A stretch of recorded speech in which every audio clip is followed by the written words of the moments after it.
नमस्कार, स्वागत है आप सभी का वीडियो गुरु में। और वीडियो गुरु में आज हम लोग बात करने वाले हैं ट्रिग्नोमेट्री की। ट्रिग्नोमेट्री में चलिए देखते हैं कुछ सवाल जो आपके लिए इंपॉर्टेंट रहेंगे एग्जाम के नजरिए से। तो सबसे पहला सवाल लाते हैं आपके सामने। सबसे पहला सवाल क्या है कि if a sine theta plus B cos theta अगर 2 है तो b sine theta minus A cos theta equal to 1, तो a square plus b square plus 1 की वैल्यू क्या होगी।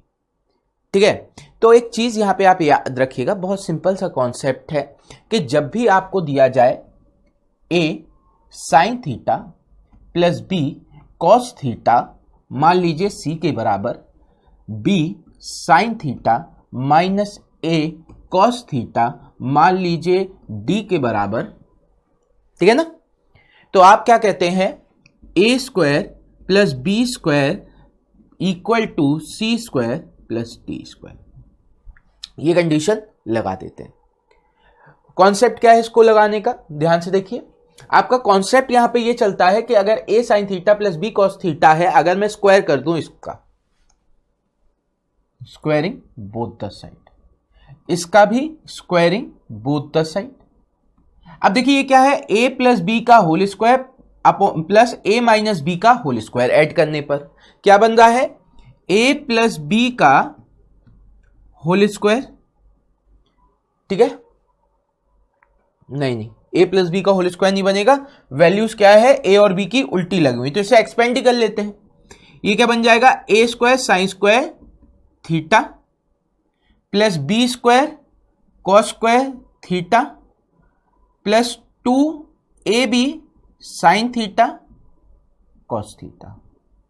दूसरी इक्वेशन क्या बनेगी, plus b sine square theta plus a cos square theta minus 2ab sine theta cos theta. अब आपको क्या पता चला, ये कॉस थीटा है, आपको क्या पता चला, ये plus minus 2 cos sine theta, 2ab sine theta cos theta cancel, ये दोनों ऐड हो जाएंगे तो ए स्क्वायर आ जाएगा, sign square theta plus cos square theta 1 होता है तो ए स्क्वायर आ गया।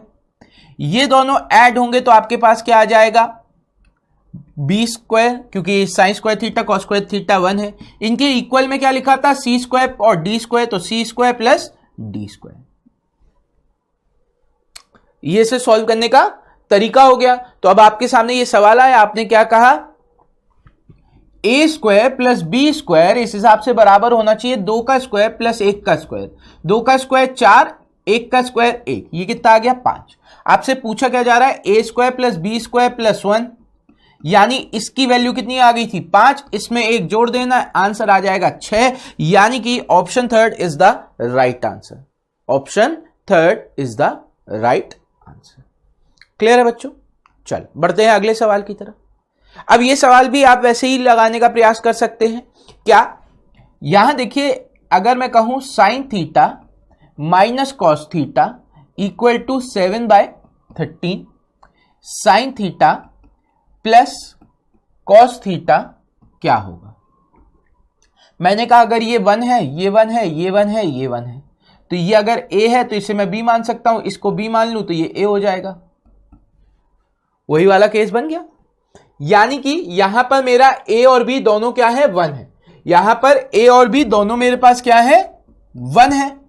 तो अब यहां से कंडीशन क्या होनी चाहिए, 1 का स्क्वायर प्लस 1 का स्क्वायर इक्वल टू 7/13 का स्क्वायर माइनस क्वेश्चन मार्क का, सॉरी प्लस क्वेश्चन मार्क का स्क्वायर। तो यहां पे आप देखेंगे 2 आ जाएगा, माइनस का 2 माइनस का कितना होगा, 13 का स्क्वायर 169, ऊपर 7 का square 49 equal to question mark का स्क्वायर। 169 का डबल हो जाएगा कितना, 9 2 जा 18, 1 carry 33, 338 minus 49 divide by 169 equal to question mark का स्क्वायर। ये आपका कितना बचा, 289, सॉरी 9 18 9 सही तो कह रहे, 289 है ना। अगर मैं इसे कितना मान लूं, 39 मान लेता तो 49 गया, 38 मान लूं तो ये 48 माइनस करा मैंने तो मेरे पास बचेगा कितना, 38 में से 48 माइनस किया 290 बचा, एक बचा हुआ था यहाँ पे 49 किया 48 लिया था 289। 289 अपॉन 169, तो क्वेश्चन मार्क के लिए इस पे रूट लगा देंगे, ऊपर आ जाएगा 17, नीचे आ जाएगा 13, ऊपर आ जाएगा 17, नीचे आ जाएगा 13, 17/13 आंसर हो गया। Option second is the right answer, option second is the right answer. अब देखो इसमें अगर मैं चाहता तो ये भी ना लगाता, सिर्फ वैल्यूज को देखकर मैं सोचता इसका आंसर क्या होगा। आपको भी मैंने बताया था ऐसा कभी सवाल आता है जहां पे sign theta minus cos theta या कुछ भी दे रखा है, आपको क्या पता है साइन थीटा का मतलब होता है परपेंडिकुलर अपॉन हाइपोटेन्यूज और कॉस थीटा का मतलब होता है बेस अपॉन हाइपोटेन्यूज, यानी ये हो गया perpendicular minus base upon hypotenuse, यानी आपको पता है नीचे आपका क्या आ रहा है, हाइपोटेन्यूज आ रहा है। अब देखिए इसमें कौन कौन सा केस हाइपोटेन्यूज का बन सकता है, ठीक है। और मतलब अभी पूछा क्या जा रहा था, यहां पे ये आपको दे रखा है तो नीचे आपको दिया गया है 7/13, तो आपको पता है गारंटी से हाइपोटेन्यूज कितना हो गया, 13 हो गया। हाइपोटेन्यूज अगर 13 है तो 13 किसके साथ बनता है, 12 और 5 के साथ, 12 माइनस 5 7, 7 ऊपर आ रहा है, यानी यही केस बन गया, यानी कि यही केस बन गया। क्या बन गया कि परपेंडिकुलर 12 है, बेस 5 है, डिवाइड बाय हाइपोटेन्यूज, तो 12 और 5 17/13 ऐड हो जाएगा ना, sign theta plus cos theta में क्या हो जाएगा, परपेंडिकुलर और बेस दोनों ऐड हो जाएगा। क्यों, यहां पे आपका साइन प्लस का हो जाएगा, P H upon B H हो जाएगा, तो पी प्लस बी हो जाएगा यहां पर, तो आपको क्या करना पड़ेगा, पी प्लस बी लगाना पड़ेगा। बस 12 + 5 17, 17/13 कहां दिख रहा है, 17/13 यहीं दिख रहा है। या आप इसे ऐसे कर सकते थे कि 13 हाइपोटेन्यूज है, 13 तो आएगा ही, 13 बेस में कहां दिख रहा है, इसमें नहीं दिख रहा, इसमें नहीं दिख रहा, इसमें नहीं दिख रहा, यही ऑप्शन है। कुछ भी नहीं करते, बस आंसर बता देते। क्लियर, चलो बढ़ते हैं अगले सवाल की तरफ। अगला सवाल कह रहा है find the value of 1 + 10 15 degree into 1 + 10 30 degree. अब हमारे दिमाग में क्या आता है, यहां पे हमारे दिमाग में एक पार्ट आता है कि 10 15 की वैल्यू पहले निकाल लूं मैं। 10 15 की वैल्यू कैसे निकाल सकता हूं, 10 45 माइनस 30, 10 45 माइनस 30। अब इसका फॉर्मूला क्या होता है, 10a माइनस बी का फॉर्मूला लगा सकते हैं। 10a माइनस बी के हिसाब से फॉर्मूला आपका क्या हो जाता है, 10a minus 10b upon 1 + 10a 10b। 45 है तो ये 1 हो जाएगा, यानी 1 माइनस 10 30, 10 30 की वैल्यू क्या हो जाएगी, √3, सॉरी 10 30 की वैल्यू हो जाएगी 1 अपॉन √3। यहां पे क्या हो जाएगा, 1 + 1 √3 इंटू 1, ठीक है। √3 एलसीएम आएगा, ऊपर मल्टीप्लाई हो जाएगा, तो ये आएगा √3 - 1, सॉरी √3 - 3, कोई गड़बड़ हो गई,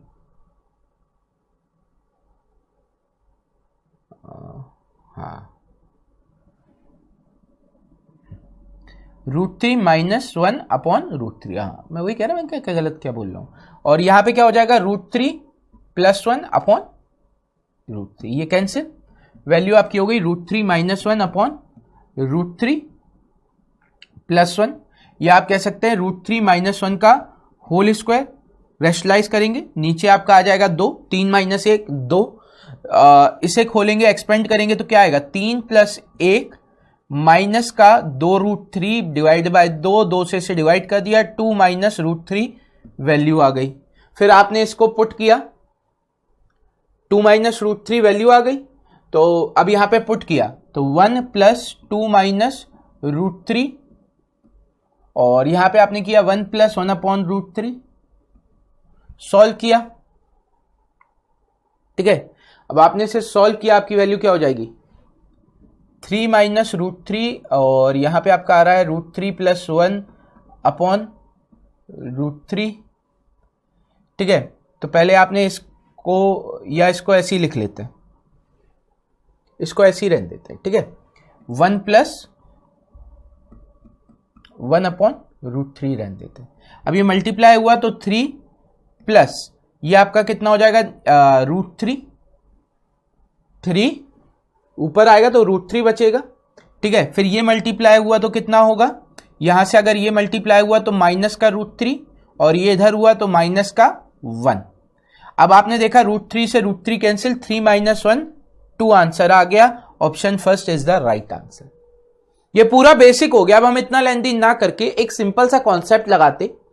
क्या कॉन्सेप्ट लगाते कि जब भी a प्लस बी 45 डिग्री है, क्या कहा, जब भी a प्लस बी 45 डिग्री है, इसका मतलब आपकी वैल्यू जो है वो कितनी हो जाएगी, 2 हो जाएगी। जब भी a प्लस बी आपका 45 डिग्री है तो 1 + 10a इंटू 1 + 10b ये बराबर किसके होगा, 2 के। a प्लस बी अगर 45 डिग्री है तो आप आंख बंद करके कह सकते हैं 1 + 10a इंटू 1 + 10b 2 के बराबर हो सकता है। क्लियर? अच्छा, अगर ऐसी कंडीशन है तो इसका आंसर क्या हो जाएगा? अगर ऐसी कंडीशन है तो इसका आंसर क्या हो जाएगा? अब देखिए, अगर मैं इस एक्सप्रेशन की बात करूं तो मुझे क्या दिख रहा है, 1 + 10 1 degree into 1 + 10 2 degree and so on 1 + 10, इसको ऐसे मानते हैं 43 डिग्री, 1 + 10 44 डिग्री, 1 + 10 45 डिग्री। अब आप ध्यान से देखो, ये टर्म और ये टर्म मिलकर आपका क्या बना देगा, 2 बना देगा। ये टर्म और ये टर्म मिलकर आपका 2 बना देगा, जो साइन वाले में हम लोग लगा रहे थे। यानी 44 टर्म्स डिवाइड बाय 2, क्योंकि हर 2 टर्म क्या बना रहे हैं, 2 बना रहे हैं। तो हमारे पास कितने आ गए, 22। यानी 2 22 बार आएगा तो 2 की पावर 22 इंटू, अब 1 + 10 बचा है, 10 45 की वैल्यू होती है 1, तो ये भी क्या हो जाएगा, 1 + 1 2, तो ये वैल्यू क्या हो गई, 2 की पावर 23। तो 1 + 2 की पावर 23 आ गया, और n की वैल्यू हमसे पूछी गई है तो n की वैल्यू क्या हो जाएगी, 23। सही। ये 2 की पावर 23 किसके बराबर हुआ है, 2 की पावर n के, n की वैल्यू 23 है। क्लियर? तो यहां पे हमने वही कॉन्सेप्ट लगाया कि a + b अगर 45 डिग्री के बराबर हो रहा है तो 1 + 10 8 डिग्री इंटू 1 + 10 2 डिग्री मल्टीप्लाई करेंगे तो 2 आ जाएगा। क्लियर? चलिए बढ़ते हैं अगले सवाल की तरफ। अगला सवाल कह रहा है, in a triangle ABC find the value of 10a/2 10b/2 10b/2 into 10c/2 10c/2 into 10a/2। अब अगर ये ट्राइंगल है ABC, आपको पता है A, B और C तीनों का सम कितना होना चाहिए, 180। ABC तीनों का सम कितना होना चाहिए, 180 होना चाहिए। तो अगर मैं यहां पर 180 होना चाहिए, यानी मैं ABC तीनों को 60-60 मान लूं। अभी मैं आपको एक जनरलाइज मेथड बता रहा हूं, फिर इसकी ट्रिक, दूसरी ट्रिक भी बताऊंगा। अभी मैं अगर ABC एक नॉर्मल अप्रोच से बता रहा हूं, ABC अगर आप सबको 60-60-60 मान लो, ठीक है, पहले ऐसे ही किया जाता था ये सवाल, अब इसकी अप्रोच बता रहा हूं मैं आपको दूसरी भी।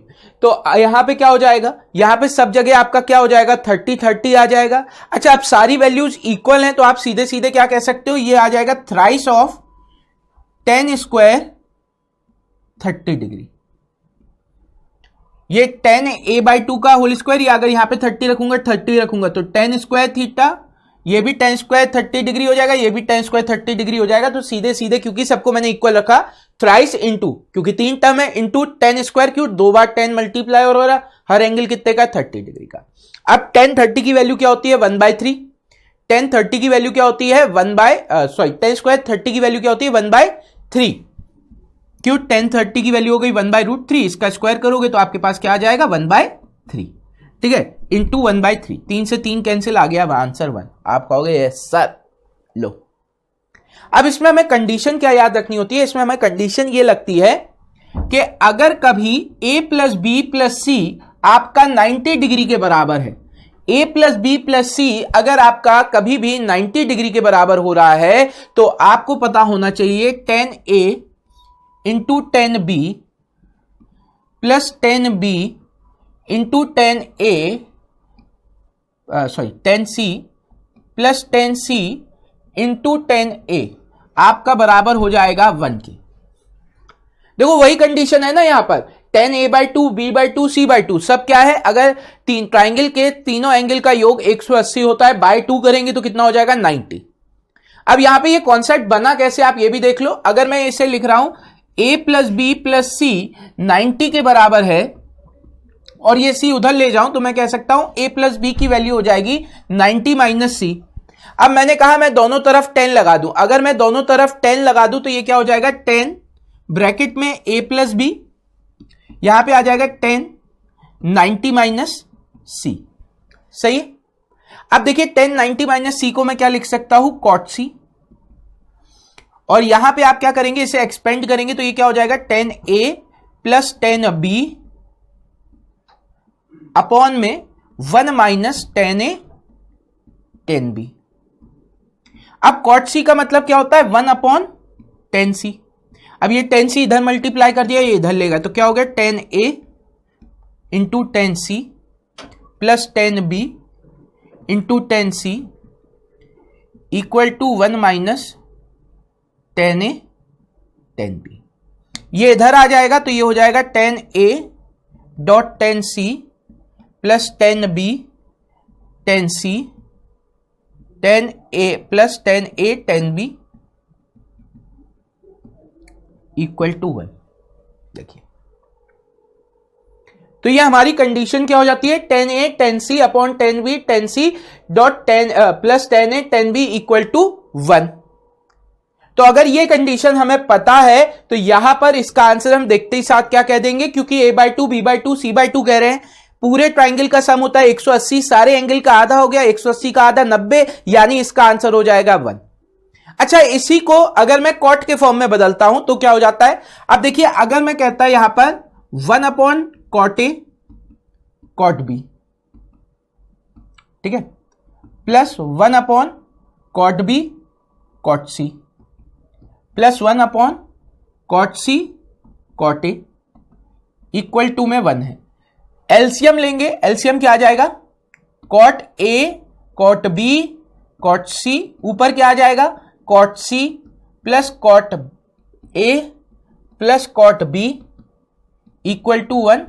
तो अब यहां से आप क्या कह सकते हैं इस इक्वेशन को, cot A plus cot B plus cot C बराबर हो जाता है cot A cot B cot C, यानी मल्टीप्लाई बराबर हो जाएगा सम के, मल्टीप्लाई बराबर हो जाएगा सम के। कब, जब a प्लस बी 90 डिग्री के बराबर होता है। अब a प्लस बी 90 डिग्री के बराबर हो तो ये कितने के बराबर हो जाता है, मल्टीप्लाई के यानी प्रोडक्ट के बराबर हो जाता है। चलिए बढ़ते हैं अगले सवाल की तरफ।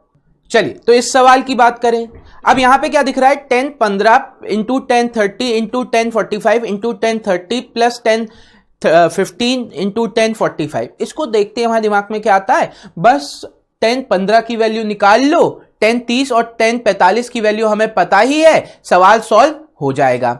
लेकिन अगर इतना लेंदी करना पड़ेगा तो क्या होगा, हमारा टाइम कंज्यूम होगा। अगर मैं इसको देखूं तो 15 प्लस 30 प्लस 45 आपका कितने के बराबर हो जाता है, 90 डिग्री के बराबर हो जाता है।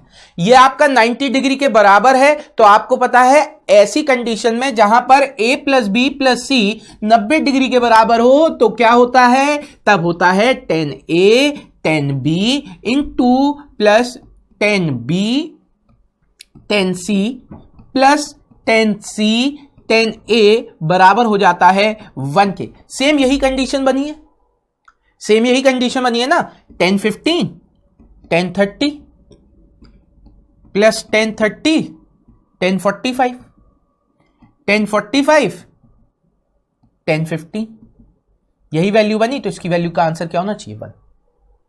आंसर क्या हो जाएगा 1। यानी अब ऐसा सवाल आपके सामने आएगा, आप देखते ही साथ क्वेश्चन को पढ़ोगे, आंसर बता दोगे 1। बस क्या करना होगा आपको, आपने देखा 15 प्लस 30 45, 45 और 45 90, आंसर हो गया 1। क्योंकि a plus B plus C जब भी 1 होता है तो 10a into 10b plus 10b into 10c plus 10c into 10a 1 हो जाता है, या cot a plus cot b plus cot c बराबर हो जाता है cot a into cot b into cot c। चलिए बढ़ते हैं अगले सवाल की तरफ, देखते हैं अगला सवाल क्या है आप सभी के लिए। अब अगला सवाल कह रहा है find the value of cot 20 degree cot 40 degree plus cot 30 degree. अब दो अप्रोच आती है, या तो कॉट 20 की वैल्यू निकालो, कॉट की 20 की वैल्यू किस तरीके से निकाले नहीं पता, लेकिन अगर हमें यह पता है a plus B plus C 90 degree हो जाए, ए प्लस बी यानी 20 प्लस 40 60 प्लस 30 90। तो आपको पता चल गया ये 90 डिग्री के बराबर है। तो अगर ये 90 डिग्री के बराबर है तो क्या cot A plus cot B plus cot C बराबर हो जाना चाहिए cot A cot B cot C के। तो इस हिसाब से कॉट 20 कॉट 40 कॉट 30 किसके बराबर होना चाहिए? ये आपके बराबर होना चाहिए कॉट 20 कॉट 40 कॉट 30 के। सही है। तो option 1 is the right answer. Option 1 is the right answer. चलिए बढ़ते हैं अगले सवाल की तरफ। अगला सवाल कह रहा है in a triangle A B C find the value of A degree plus B degree 10 B degree plus 10 C degree. क्या कहा जा रहा है? जब एक त्रिभुज है जिसके कोणों का योग कितना हो रहा है 180। त्रिभुज है तो कोणों का योग 180 होगा। यानी यहां पे आपको दिया गया a plus B plus C 180 degree के बराबर। a plus B plus C 180 degree के बराबर दिया गया। अब a plus B plus C अगर 180 डिग्री के बराबर है तो हम कह सकते हैं a plus b equal to 180 minus c. अगर मैंने 10 बोथ साइड लगा दिया, 10 को क्या किया दोनों तरफ लगा दिया, ठीक है, दोनों तरफ 10 लगा दिया तो ये क्या हो जाएगा 10a plus 10b upon 1 minus 10a 10b। अच्छा ये क्या हो जाएगा ये आपका हो जाएगा 10 माइनस 10c हो जाएगा। ये आपका क्या हो जाएगा माइनस का 10c हो जाएगा। क्यों हो जाएगा?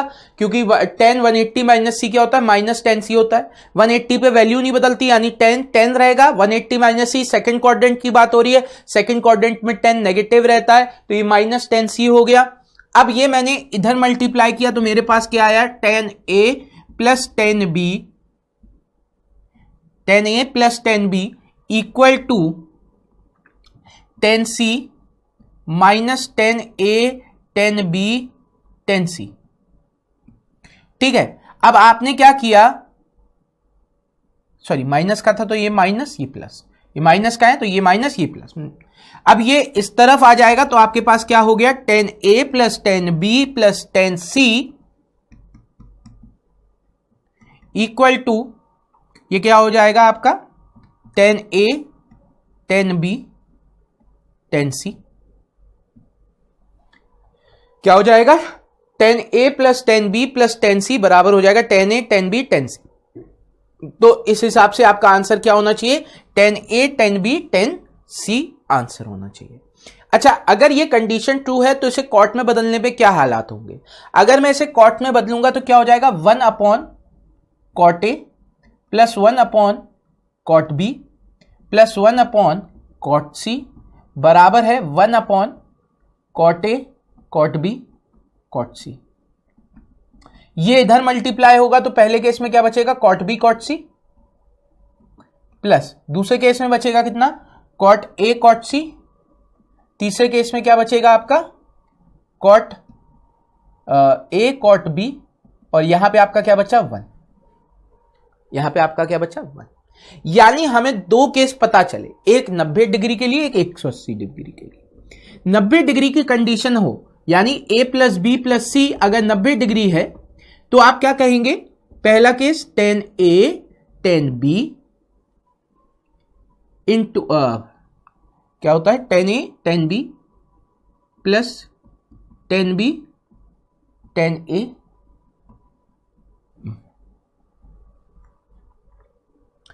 फिर से लिख रहा हूं a plus B plus C 90 degree के बराबर है। थोड़ा सा कंडीशन क्या हो रहा है 10a 10b plus 10b 10c plus 10c 10a बराबर हो जाता है 1 के। ये बराबर हो जाता है 1 के। दूसरा केस क्या है कि cot a plus cot b plus cot c ये बराबर हो जाता है cot A cot B cot C के। अगर a plus B plus C 180 degree के बराबर है तब क्या हो जाएगा, तब आपका हो जाएगा tan a plus tan b plus tan c बराबर tan a tan b tan c। ठीक है, और cot a cot b plus cot b cot c cot c cot a बराबर 1 हो जाएगा। यानी जो यहां पे 10 की कंडीशन थी 90 के लिए, वैसी ही कॉट की कंडीशन बन जाएगी यहां पे 180 के लिए, और जो आपकी कॉट की कंडीशन थी 90 के लिए वो 10 की कंडीशन बन जाएगी। ठीक है, यानी समझ लो 90 वाला केस लग गया, 90 पे वैल्यूज बदल जाती हैं, तो 90 डिग्री बढ़ गया, 90 डिग्री बढ़ गया तो वैल्यूज बदल जाएंगी, 10 वाला सब कॉट में बदल जाएगा, कॉट वाला सब 10 में बदल जाएगा। क्लियर? चलिए तो बढ़ते हैं अगले सवाल की तरफ। अगला सवाल क्या कह रहा है? अगला सवाल कह रहा है find the value of 35 degree plus 10 85 degree plus 10 60 degree. तो 35 प्लस 85 प्लस 60, 35 प्लस 85, 35 प्लस 85 कितना होता है 120, 120 प्लस 60 120 प्लस 60, 120 प्लस 60 180, 180 हो रहा है। अगर 180 हो रहा है तो हमें पता है आंसर क्या होना चाहिए, 10 35 10 85 10 60 डिग्री। क्या होना चाहिए, 10 35 10 85 10 60 डिग्री आंसर होना चाहिए। आगे बढ़ते हैं। आगे क्या आ रहा है, cot 45 cot 60 cot 75 cot 60 cot 45 cot 75। अब देखो यहां पे क्या करते हैं हम लोग, एक्साइटमेंट में cot 75 की वैल्यू निकालने चले जाते हैं 45 प्लस 30 कर। अगर ये अप्रोच के साथ चलेगा तो गड़बड़ कर दोगे, अगर ये अप्रोच के साथ चलेगा तो गड़बड़ हो गई। आप देखो यहां पे क्या दे रखा है, 45 plus 60 plus 75, 45 plus 60 45 plus 60 105, 105 plus 75 180 हो जाएगा, 105 प्लस 75 180 हो जाएगा। तो आपके दिमाग में क्या बात आई कि यहां पर इसकी वैल्यू किसके बराबर होनी चाहिए, ये आपका बन गया cot a cot b plus cot b cot c plus cot c cot a। इसकी वैल्यू क्या होगी, 180 डिग्री है तो 1, इसकी वैल्यू क्या होगी 180 डिग्री है तो 1 होगी, यानी option first is the right answer. तो हमारा जवाब क्या हो जाएगा, ऑप्शन 1। ठीक है, चलिए तो इसके साथ आज के सेशन को करते हैं समाप्त। उम्मीद करते हैं आज का सेशन आपको पसंद आया होगा, आपने सीखे होंगे कुछ नई अप्रोचेस, कुछ नए सवाल, फॉर्मुलेस कैसे अप्लाई होते हैं, कैसे उनको करते हैं, ये आपने सीखा होगा। अगर वीडियो गुरु के ये सेशंस आपको पसंद आ रहे हैं तो वीडियो गुरु के बारे में अपने दोस्तों को बताएं ताकि ज़्यादा से ज़्यादा लोग हमारे साथ जुड़ सके। पर अभी के लिए हमें दीजिए इजाज़त। Thank you everyone, have a great day and enjoy yourself.